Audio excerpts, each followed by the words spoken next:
وہ کون سی جگہ ہے جہاں اللہ موجود نہیں؟ کیا آپ جانتے ہیں کہ حضرت علی سے پوچھا گیا اب تک کا سب سے مشکل سوال؟ یہودیوں نے حضرت علی سے پوچھا کہ وہ کون سی جگہ ہے جہاں خدا موجود نہیں۔ دوستو، حضرت علی کو اللہ تعالیٰ نے بے پناہ صلاحیتوں سے نوازا تھا۔ پیچیدہ مسائل کو وہ آسانی سے حل کر دیتے تھے۔ اکابر صحابہ ایسے اوقات سے پناہ مانگتے تھے کہ جب کوئی مشکل مسئلہ پیش آ جائے اور اس کے حل کے لیے حضرت علی رضی اللہ تعالیٰ عنہ موجود نہ ہو۔ ایک مرتبہ یہودیوں کی جماعت حضرت علی کے پاس آئی اور وہ لوگ حضرت علی کے علم و دانائی سے واقف تھے۔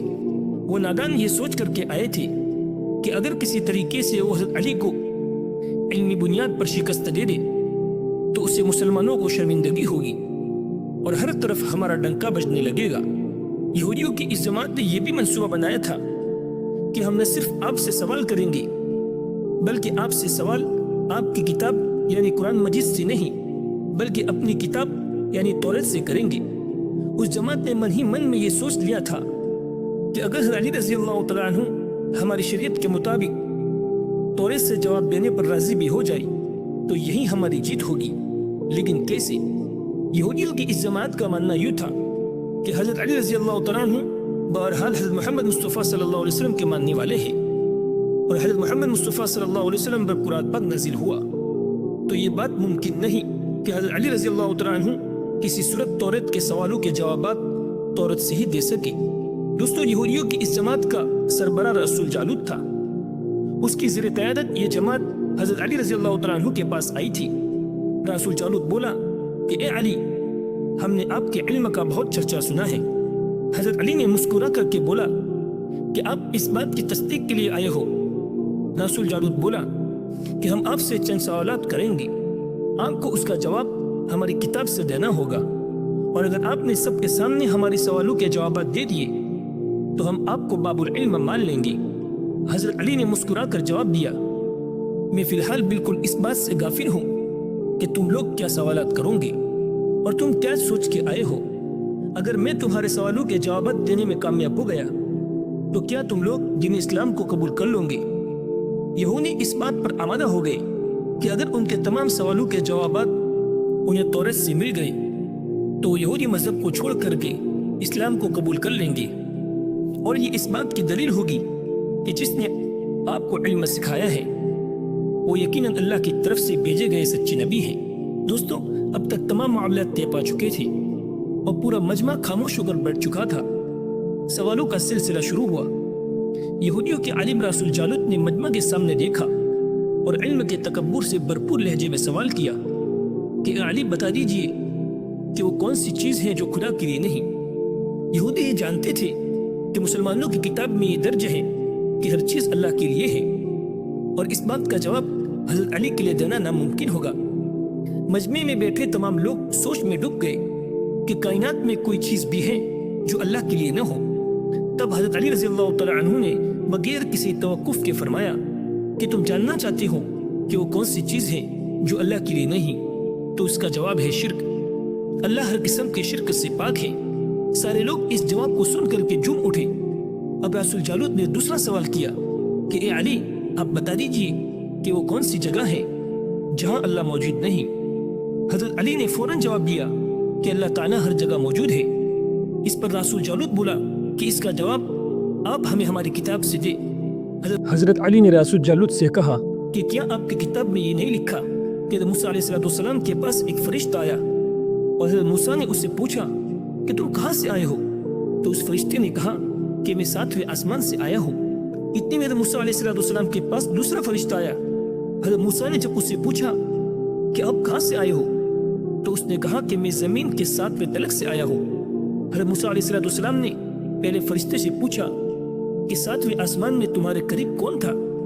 فرشتے نے کہا کہ میرے قریب میرا رب تھا۔ حضرت موسیٰ علیہ السلام نے زمین سے آنے والا دوسرا فرشتے سے پوچھا کہ تمہارے قریب کون تھا؟ اس نے کہا کہ میرے قریب میرا رب تھا۔ اس سے پتا چلا کہ زمین کی انتہا ہو یا بلندیوں کی انتہا ہو، اللہ ہر جگہ موجود ہے۔ دوستو، رسول جالوت اس وقت تک گھبرا گیا تھا کیونکہ حضرت علی نے اس کا جواب اسی کی کتابوں سے دیا تھا۔ اب رسول جالوت نے حضرت علی سے تیسرا سوال کیا کہ اے علی، ہمیں بتا دیجیے کہ وہ کون سی چیز ہے جو خدا کے قریب نہیں۔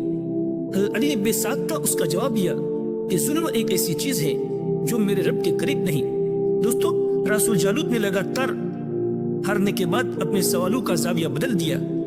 اب اس نے علمی سوالوں کے بجائے سائنسی سوال شروع کیے اور تکبرانہ انداز میں حضرت علی سے پوچھا کہ اے علی، اس چشمے کا نام بتائیے جو زمین پر پہلی مرتبہ جاری ہوا۔ حضرت نے اس جماعت سے کہا کہ آپ چشمے کو چھوڑو، پہلے آپ بتاؤ کہ آپ کے دل میں کیا ہے؟ کیا تمہارے دل میں یہ ہے کہ وہ چشمہ بیت المقدس کی ایک خاص چٹان کے نیچے ہے؟ رسول جالوت کے منہ سے نکلا ہاں، تو حضرت علی رضی اللہ تعالیٰ عنہ بولے کہ آج تم اپنی اصلاح کر لو، کیونکہ زمین پر بہنے والا پہلا چشمہ وہ نہیں جس کو تم سمجھتے ہو، بلکہ زمین پر بہنے والا پہلا چشمہ وہ ہے جس سے حضرت خضر علیہ السلام نے پانی پیا۔ یہ وہی چشمہ ہے جس سے آب حیات جاری ہوا۔ یہ جواب سن کر رسول جالوت مزید گھبرایا۔ اس نے گھبرانے کی حالت میں حضرت علی رضی اللہ تعالیٰ عنہ سے ایک اور تاریخی سوال کیا کہ اے علی، بتا دیجئے وہ کون سا پتھر ہے جو آسمان سے پہلی مرتبہ اتارا گیا؟ حضرت علی نے جواب دیتے ہوئے کہا کہ آپ کے ذہن میں یقیناً پہلا پتھر وہ ہے جو بیت المقدس میں نصب ہے، لیکن تم اس بات کو کیوں بھول جاتے ہو کہ خانہ کعبہ بیت المقدس سے کئی سال پرانا ہے، اور حجر اسود اس وقت نصب کیا گیا جب پہلی مرتبہ خانہ کعبہ تعمیر کیا گیا، اور وہی پہلا پتھر ہے۔ اس کے بعد ایک ایسا سوال رسول جالوت نے حضرت علی سے پوچھا کہ وہ کون سی چیز ہے جو مسلسل کم اور زیادہ ہوتی رہتی ہے؟ حضرت علی رضی اللہ تعالیٰ عنہ بغیر توقف کے بولے کہ تم اپنے ماہ اور سال پر غور کرو، تمہیں اس کا ضرور جواب مل جائے گا۔ رسول جالوت بولا، وہ کیسے؟ حضرت علی نے کہا کہ کوئی دن اگلے دن کے برابر نہیں ہوتا، اسی طرح گزشتہ رات اگلی رات کے برابر نہیں ہوتی، یہی وہ چیز ہے جو مسلسل کم اور زیادہ ہوتی رہتی ہے۔ یہ جواب سن کر رسول جالوت ہکا بکا رہ گیا۔ اس نے ایک اور سوال کرتے ہوئے بولا کہ کیا کائنات میں کوئی چیز ہے جو سانس لیتی ہے مگر زندہ نہیں؟ حالانکہ زندہ رہنے کی پہچان ہی ہے سانس لینا۔ حضرت علی نے جواب دیتے ہوئے کہا کہ صبح جب نکلتی ہے تو سانس لیتی ہے، حالانکہ صبح کے پاس نہ روح ہے نہ جان۔ اب رسول جالوت کے پاس کوئی جواب باقی نہیں بچا تو بول اٹھا کہ دنیا میں وہ کون سی جگہ ہے جہاں سورج کی کرنیں ایک دفعہ تو پڑی لیکن دوبارہ کبھی اس جگہ سورج کی کرنیں نہیں پہنچی؟ اس کا جواب دیتے ہوئے علی نے فرمایا کہ ہاں، یہ سمندر کی وہ جگہ ہے جہاں سے موسیٰ علیہ السلام اور ان کی قوم گزری تھی، اور سمندر اللہ تعالیٰ کے حکم سے دو حصوں میں تقسیم ہو چکا تھا۔ بس اس قافلے کے گزرتے ہوئے سورج کی کرنیں اس جگہ پر پڑی تھی، لیکن اس کے بعد سورج کی کرنیں کبھی بھی وہاں نہیں پہنچی۔ پھر اس نے سوال کیا کہ بیت اللہ کا طواف تو حیات والی چیز کرتی ہے، کوئی چیز ایسی ہمیں بتائیے جس میں جان نہ ہو اور اس نے بیت اللہ کا طواف کیا ہو۔ حضرت علی رضی اللہ تعالیٰ عنہ نے جواب دیتے ہوئے کہا کہ کشتی نوح ایک ایسی بے جان چیز ہے جو طوفان کے دوران اس مقام پر پہنچی جہاں بیت اللہ ہے، تو اس نے ارد گرد 7 چکر لگائے۔ اسی طرح کے کئی سوال حضرت علی رضی اللہ تعالیٰ عنہ سے رسول جالوت نے کیے اور آپ بلا توقف جواب دے رہے تھے۔